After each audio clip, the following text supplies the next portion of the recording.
विश्व पुराण में लिखा है कि अगर हम मंदिर के द्वार पर घर के चौखट के एकदम सामने चप्पल उतार देते हैं 7 बार दिन भर में से, कितनी बार? 7 बार विष्णु पुराण कहती है ऐसा कोई दिन नहीं होता जिस दिन दरवाजे पर 7 बार लक्ष्मी आकर खड़ी नहीं होती हो। कल एक कथा कही थी आपको कि प्रत्येक मनुष्य के भाग्य में सुख लिखा है, केवल मंथन करना। भविष्य पुराण कहती है 7 बार लक्ष्मी प्रत्येक मनुष्य के दरवाजे पर जाकर खड़ी होती है, पर द्वार पर चप्पल पड़ी होने के कारणवश वो लौट कर चली जाती है। बहुत ध्यान दीजिएगा महाराज, थोड़ा सा आपको बुरा लगेगा, लग जाए, पर शिव पुराण है, जीवन संवार देगी तो अच्छी बात है, जीवन संवार दे तो अच्छी बात है। मंदिर के द्वार पर हम जब चप्पल छोड़ते हैं, जिस मंदिर की चौखट पर चप्पल छोड़ी है, आप जितनी देर आराधना में लगे रहते हैं उतनी देर तक आपकी चप्पल पर जितने लोग लांग कर जाते हैं, जितने लोग लांग कर प्रवेश करते हैं, उसका भी दुख आपके भाग्य में आता चले जाता है। ध्यान दीजिएगा जरा, चप्पल का भविष्य पुराण में पढ़िएगा कवि की पादुका का महत्व क्या है, पादुका किस ओर उतारना चाहिए, पादुका को कहाँ रखना चाहिए, किस जगह पर बुआरी झाड़ू को रखना चाहिए, किस जगह पर चलनी को रखना चाहिए, सुई उस सुई को जिस हाल में सब बैठते हैं उस हाल में क्यों रखा जाता है? सुई तो इतनी सी है, पर जिस हाल में सब बैठते हैं उस हाल में ना तो झाड़ू रखते हैं, उस हाल में ना चलनी रखते हैं। भैया क्यों नहीं रखते? कारण क्या है कि जिस हाल में सब बैठकर बात करें, आवक जावक की बात हो, व्यापार की बात हो, लक्ष्मी की बात हो, प्रेम स्नेह की बात हो, आपस में बैठकर सब चर्चा कर रहे हो, अगर वहां छलनी होगी, झाड़ू होगी तो बैठे बैठे बात करने में विवाद चालू हो जाएगा। 15-20 मिनट तुमने बहुत प्रेम की बात करी, अच्छे से बात करी, पति पत्नी बहुत प्रेम की बात कर रहे थे, मालूम पड़े बात करते करते से कब झगड़ा उत्पन्न हो जाए तो समझ में नहीं आया। हमारी बहू को क्या हो जाता है, बैठे बैठे बात करते करते झगड़ा कर देती है, जरा सी बात में झगड़ा चालू हो जाता है। कारण क्या है? जिस हाल में तुम बैठ रहे हो, जिस कमरे में तुम बैठ रहे हो, जिस हाल के अंदर सब बैठकर चर्चा करते, बात करते, चित्त करते, आपस में बैठकर सब लोग एक दूसरे के बातचीत करने बैठे हैं, आए व्यय देखने बैठे हैं, दुकान व्यापार की बात करने बैठे हैं, उस जगह पर भी झगड़े का क्रम कहां से आ गया? एक ना एक का मुंह क्यों फूल गया? कारण क्या था? कोई बात टेंशन क्यों आ रहा है? मतलब उस हाल में या तो चलनी रखी है या झाड़ू रखी है, भले तुमने सोफे के नीचे फंसा दियो, भले तुमने पीछे फंसा दियो, पर पड़ी जरूर है, रखी जरूर है, कहीं ना कहीं पड़ी होगी। क्यों कहते हैं कि जिस हाल में आप बैठ रहे हो, जहां पर आप संपदा की बात कर रहे हो, दौलत की बात कर रहे हो, व्यापार की बात कर रहे हो, व्यवसाय की बात कर रहे हो, उस हाल में अगर कहीं कैलेंडर टंगा हो, कोई सामान ऐसा रखा हो, कोई पर्दा ऐसा लगा हो, कोई चीज ऐसी लगी हो, तो उसमें एक सुई उसमें रख दीजिए। क्यों कहते हैं?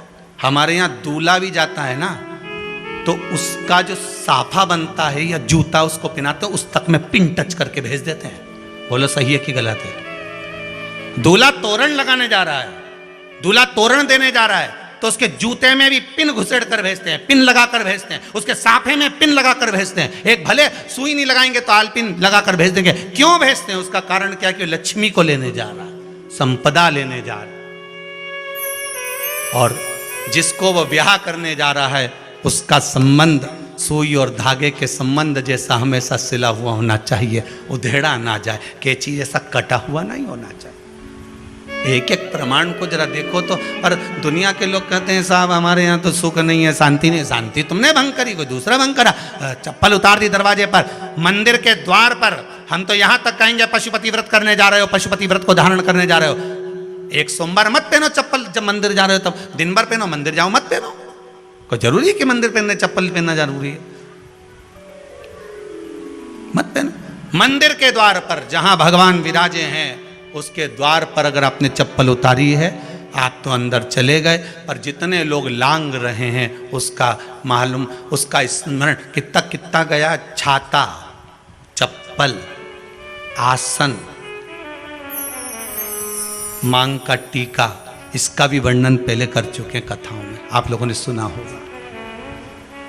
छाते का भी वर्णन किया, किसी का छाता बारिश में तुम लेकर आ गए, पानी गिरने लगा, जी जी तुम्हारा छाता देना, छाता तो लेकर आ गए, पर जितने दिन तुम्हारे घर में रखा हुआ है उतना दिन तक हिसाब लगा कर रखना कि 15 दिन रखा तो तैयारी रख लेना, 15 दिन में कितने घंटे हुए, कितने घंटे कितने पल, उतना आपको दुख भोगना पड़ेगा।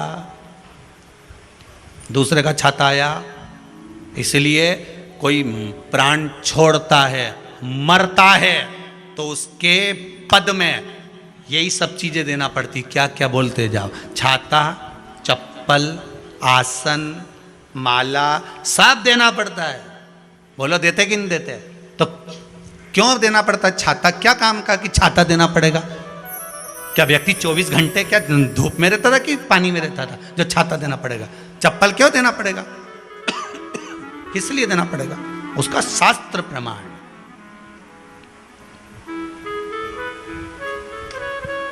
जरा सा राजा परीक्षित ने जरासंध के मुकुट को सिर पे पहन लिया था और बुद्धि बदल गई थी। शमीक बाबा के गले में मरा हुआ सर्प डाल दिया था। सही है कि गलत है? केवल मांग का टीका अर्थात सिर पर मुकुट बदला और काम हो गया। बहुत ध्यान देना पड़ता है महाराज, बहुत ध्यान देना पड़ता है।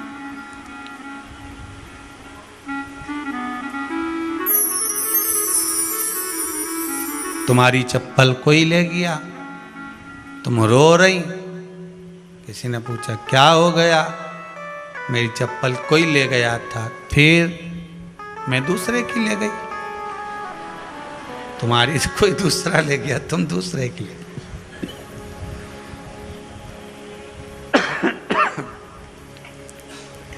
नहीं भाई,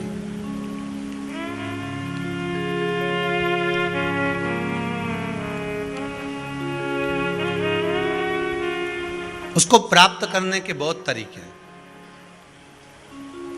एक सत्य बात कहें, 7 बार लक्ष्मी प्रतिदिन मनुष्य का द्वार झांकने के लिए आती है। ऐसा कोई दिन नहीं जाता जिस दिन तुम्हारा भाग्य भगवान पलटने के लिए नहीं बैठा हो।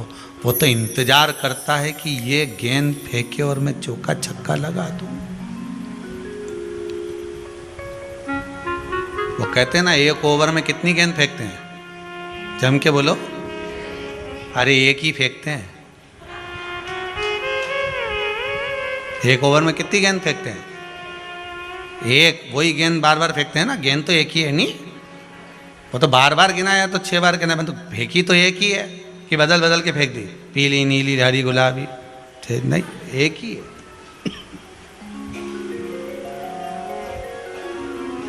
बदल बदल कर आया, गेंद एक ही थी, फिर फेंका कि ये तो वाइट निकल गई, फिर फेंकी, गेंद वही है, गिनती में 6 जा रही है। 1 साल निकल गया, 1 दिन निकल गया, फिर गेंद फेंकी, अरे साहब एक भी रन नहीं बना, फिर फेंकी, अभी भी नहीं बना, फिर फेंकी तो क्या बाउंड्री तक तो पहुंच गई है। अब की बार जो फेंकी तो के ऊपर से निकल गई, सीधे 6 पे पहुंची। गेंद है, 6 बार फेंकी है। शास्त्र कहता है 7 बार दरवाजे पर लक्ष्मी आती है, मौका देखती है कि कब मौका मिले मैं इसके घर में प्रवेश कर जाऊं। पर कभी कभी ये निंदा करती दिखती है, कभी बहू की चुगली करती दिखती है, कभी टीवी में मन लगाए दिखती है, कभी सुई धागा लेके बैठी मिलती है, कभी झाड़ू लगाती फिरती है, कभी दरवाजे पे चप्पल खुली मिल जाती है, कभी कुछ मिल जाता है। मैं बार बार आती हूँ, अब नहीं माने तो मैं कई करूं, मेरे को तो जाना पड़ेगा। मेरे को तो जो नियम है, सर्विस करने वाला, नौकरी करने वाला तो टाइम पे आएगा। तुम भले कंप्यूटर चलवाओ, चाहे मोबाइल उड़वाओ, चाहे तुम लिखा पढ़ी करवाओ, बोलो सही है गलत है, उसको तो करना है। बोलो साहब क्या करना पड़ेगा? लग जाओ कंप्यूटर पे, लग जाओ, उठाओ मोबाइल, ये तो उसको तो करना है। वो तो टाइम पे पहुंच गया 9 बजे। लक्ष्मी जी भी टाइम पे आती है। आई दरवाजे पे क्या देखा उसने कि ऐसा ऐसा है। कई कई की तो आदत पड़ी, रोटी घर में बना हुआ सारा दाल चावल सब्जी वब्जी जो बच गई उठा के मैं दरवाजे के पास में रख के आ गई। लक्ष्मी जी सोचे बताओ ऐसा तो पहले से रख, अंदर चली गई और ऐसा खिला दिया तो मैं तो नहीं जाऊं। लक्ष्मी जी वापिस चलती। कई लोगों की आदत, आटा छना हुआ, ऊपर की जो चापड़ थी उनने कहा गाय खा के चली जाएगी, ओटला पे पटक के आ गई। लक्ष्मी जी इतने में आई कि चापड़ तो यहाँ पटक के चली गई। मैं कहा को जाऊँ छलनी में से, जा उधर नहीं जाऊँ। कितना कितना कहा है महाराज, केवल एक दिन का इंतजार रहता है, दिवाली आए लक्ष्मी जी हमारा घर आएगी ने, लीप लिया ने, पोत लिया ने, मांडना भी मांड लिया, लक्ष्मी जी का पाँव भी मांड लिया ना, कमल का फूल भी मंगवा लिया, गेंदा की माला भी बुलवा ली, सारी गेंदा वेंदा की माला दरवाजे पे भी लगा दी, चौक मोक पूर के बेटी इंतजार में, लक्ष्मी जी आएगी, लक्ष्मी जी आएगी। लक्ष्मी जी बोली मैं तो रोज आऊँ री जी, मैं तो रोज आऊँ, पर कई करूँ थारी बुद्धि काम नहीं करे, मैं कई करूँ, मैं तो रोज आऊँ। फिर के लक्ष्मी मैया अब की बार आ गई तो जाजे मती रही, बड़ी तकलीफ में हूँ। लक्ष्मी जी बोली नहीं जाना तो पड़ेगा, दिवाली का दिन है, हमारे 10 के घर जाना पड़ता है, बड़ी मुश्किल से तो गुजिया पपड़िया मिलता है, नहीं जाऊंगी तो अच्छा नहीं लगेगा, तो जाना तो पड़ेगा, पर रोज आऊंगी, प्रतिदिन आऊंगी। तू अगर मुझे रोक सकती है और अपने घर में बुला सकती है तो बुला ले, और आऊंगी मैं प्रतिदिन और जाऊंगी भी मैं प्रतिदिन। लक्ष्मी आती भी खूब है और जाती भी खूब है, एक जगह टिकती कभी नहीं है, बस उसको बुलाने का तरीका होना चाहिए। रोज भगवान चाहता है कि तेरा दिन फिर जाए। कथाओं में भी आप लोग बोलती हो, आंवला नवमी वगैरह की बोलना, जैसे ही का दिन फिर या, ऐसी बोलती हो ना, कथा कहानी सुनती हो जब, कैसे बोलते हो कहानी सुनने के समय पे, ये जैसे ही का दिन फिर यानी वैसा हमारा दिन फेर जे माता, ऐसा कर जे माता। तो माता जी बोले मैं तो रोज का दिन फेरूं तेरा, तू काहे के चिंता करे री कमला, काहे चिंता करे, मैं तो रोज का फेरूं, तू सुधरे तो मैं तो बिल्कुल तैयारी में।